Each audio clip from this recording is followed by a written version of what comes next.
So the idea of gender being binary, I suppose before I can answer that really, we need to think about what we mean by gender. So the current way that word is used in English certainly is to describe my personal sense of my identity, my gender identity. So the idea is that gender is socially constructed, and therefore my gender identity is how I think of my social gender. And for some people, then they think of that in binary terms, that it's either male or female. And for others, they're beginning to talk about that as non-binary, so that it's more of a spectrum between two ends, one of which could be called female and one is male. And then some even say it's fluid for any individual, that you can move along that spectrum from day to day, from week to week, from year to year. So the current sort of prevailing idea amongst probably the younger generation is of that fluidity.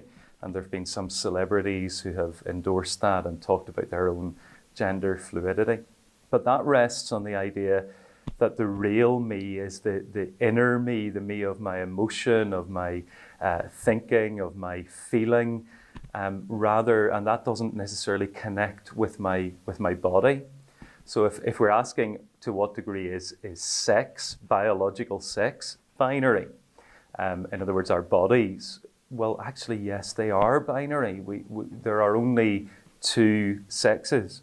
So there are a small number of people who have a disorder of their sexual development. Sometimes people call that intersex, but that's not a question of there being a third sex. There are two types of chromosomes. There are two types of sex hormones, male and female. There are two types of what we call gametes, sperm and eggs. There are two types of gonads which produce those gametes, ovaries and testes. So these are binary.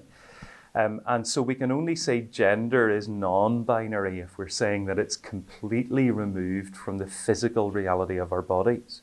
And of course, that's a claim that you can't substantiate that on the basis of science or of physical reality. We are all binary in our bodies. So why would we think we can be non-binary in the inner self? That raises lots of questions. What is this inner self? Is it the mind? Is it the soul? Is it the spirit? What does it mean to have an inner self that doesn't match my body? And my big concern about that is that I think that is fundamentally unhealthy when we start to disintegrate. So integration, putting together these parts, body, mind, emotion, aligning them, is the very definition of health. Even the English word health, it comes from the same root as the word whole. And so when these things are whole, they're integrated, that is healthy. So I think when we start to divorce these things, we're actually setting ourselves up for a fragmented identity that is unhealthy. We can't sustain it. We can't have peace. But I think the question then of how we live with our bodies, gender is of course diverse. People are diverse. Not all men are the same. Not all women are the same. Some things about the expectation of genders are purely cultural. Men like football. Well, I'm a man and I don't. Okay, so that doesn't make me less of a man.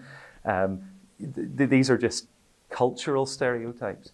But that's different from saying that my body as a man is designed to be male and designed for a purpose. Now, I'm saying designed because as a Christian, I believe that comes from God's purpose in creation. That being male and female is not just an accident of evolution, but it's part of God's good design. And we've got to learn then what it means to be authentically male and authentically female.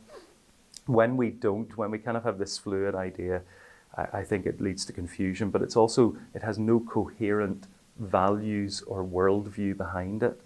And so I think it's doomed to kind of leave us confused. But the gospel calls us to recognize who we truly are in Christ.